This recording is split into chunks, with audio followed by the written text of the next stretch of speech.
बालू माफिया, शराब माफिया और भू माफिया के रूप में 90 के दशक में तेजस्वी यादव जी के माता पिता के रीजन में बिहार में लोग स्थापित हो गया था। आज उस प्रकार के भूत लगातार भगाया जा रहा है बिहार से। बिहार में भू माफिया हो, बालू माफिया हो या शराब माफिया हो, वो कहीं से स्थापित होने वाले नहीं है। पहले सत्ता के गलियारे से उनको संरक्षण प्राप्त थे, अब सत्ता के गलियारे से संरक्षण नहीं, सत्ता के गलियारे से इस प्रकार की अपराधी प्रवृत्ति को हटाया जाता है, उन पर कार्रवाई की जाती है। एक सवाल खूब चर्चा में है, क्या नीतीश कुमार के जाने के बाद शराबबंदी खत्म हो जाएगी? इस पर जीतनराम मांझी का भी बयान आ चुका है, लेकिन अब इस पूरे मामले को लेकर बिहार सरकार के मंत्री लखेंद्र पासवान ने बड़ा बयान दे दिया है। लखेंद्र पासवान ने क्या कुछ कहा है हम आपको सुनाएंगे, लेकिन आपको बता दें कि लखेंद्र पासवान ने लालू यादव को लेकर भी बड़ी बात कह दी है। भूत भगाने की बात बोले हैं। किस बात का भूत है वो भी हम आपको सुनाएंगे। वहीं दूसरी तरफ 14 अप्रैल को डॉक्टर भीमराव अंबेडकर की जयंती मनाई जानी है, लेकिन उससे ठीक एक दिन पहले 13 अप्रैल को ही SC/ST विभाग द्वारा एक बड़े कार्यक्रम का आयोजन किया जा रहा है और इस कार्यक्रम में मुख्यमंत्री भी जाएंगे। आप लखेंद्र पासवान को सुनिए। तो आपने लखेंद्र पासवान को सुना किस तरीके से उन्होंने जीतनराम मांझी, शराबबंदी, लालू यादव और SC/ST विभाग द्वारा किए जा रहे कार्यक्रम को लेकर विस्तृत जानकारी दी है। लेकिन सबसे दिलचस्प बात यह है कि जिस तरीके से बिहार में मुख्यमंत्री के इस्तीफे की बात की जा रही है, उस बीच लखेंद्र पासवान का ये बयान काफ़ी मायने रखता है। अब इससे तो स्पष्ट हो गया कि 13 अप्रैल तक मुख्यमंत्री का इस्तीफा नहीं होने जा रहा है।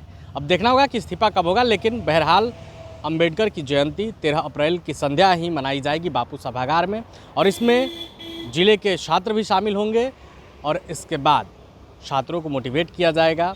लखेंद्र पासवान द्वारा इस कार्यक्रम का आयोजन किया जा रहा है। चूँकि SC/ST मंत्री है, लखेंद्र पासवान के इस फैसले पर आपकी क्या राय है? अपनी राय कमेंट बॉक्स में रखेंगे। वीडियो देखने के लिए आपका धन्यवाद। 14 अप्रैल के बाबा साहब डॉक्टर भीमराव अम्बेडकर जी की जयंती समारोह है। भारत रत्न बाबा साहब जिन्होंने इस देश को संविधान दिया, पूरी भारतीय जनता पार्टी मना रही है, पूरे देश मना रही है, बूथ स्तर पर भाजपा मना रही है इस कार्यक्रम को। लेकिन सरकारी स्तर पर जिस विभाग के मैं मंत्री हूं, अनुसूचित जाति अनुसूचित जनजाति कल्याण विभाग के माध्यम से बाबा साहब डॉक्टर भीमराव अम्बेडकर जी के जयंती के पूर्व संध्या पर 13 अप्रैल को ही पटना के बापू सभागार में हम सब लोग सरकारी कार्यक्रम के तहत डॉक्टर भीमराव अंबेडकर समग्र शिक्षा समागम कार्यक्रम है। वह डॉक्टर भीमराव अंबेडकर समग्र शिक्षा समागम कार्यक्रम में बिहार सरकार के माननीय मुख्यमंत्री और बिहार सरकार के माननीय उप मुख्यमंत्री, सभी नेतागण के साथ बिहार में जितने IPS बड़े अधिकारी, ये लोग भी सम्मिलित होंगे और पूरे बिहार के अंबेडकर छात्रावास में जो बच्चे पढ़ रहे हैं, रह रहे हैं, वो लोग यहाँ उनको भी इस कार्यक्रम में आना है और इस कार्यक्रम में एक तरह से प्रशिक्षण वर्ग की तरह ही कार्यक्रम होगी।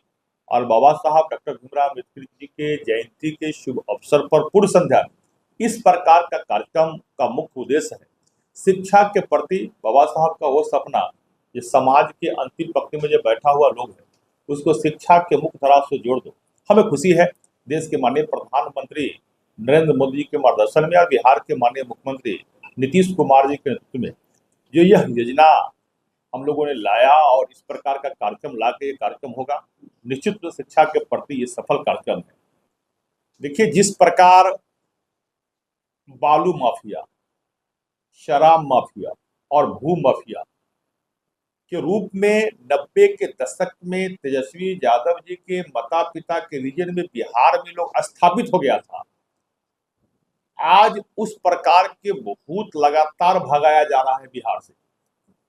अभी भी कुछ बच गए हैं, जो बच गए हैं वो आज भी परेशान कर रहे हैं। तो वैसे भूत भी बहुत जल्दी बिहार से जब बचे खुचे भाग जाएंगे। अब बिहार के अंदर सुशासन की सरकार है। इस सुशासन के सरकार में भू माफिया हो, बालू माफिया हो या शराब माफिया हो, वो कहीं से स्थापित होने वाले नहीं है। पहले सत्ता के गलियारे से उनको संरक्षण प्राप्त थे, अब सत्ता के गलियारे से संरक्षण नहीं, सत्ता के गलियारे से इस प्रकार के आपराधिक प्रवृत्ति को हटाया जाता है, उन पर कार्रवाई की जाती है। प्रभातखबर.com, विश्वास वही, रफ्तार नहीं।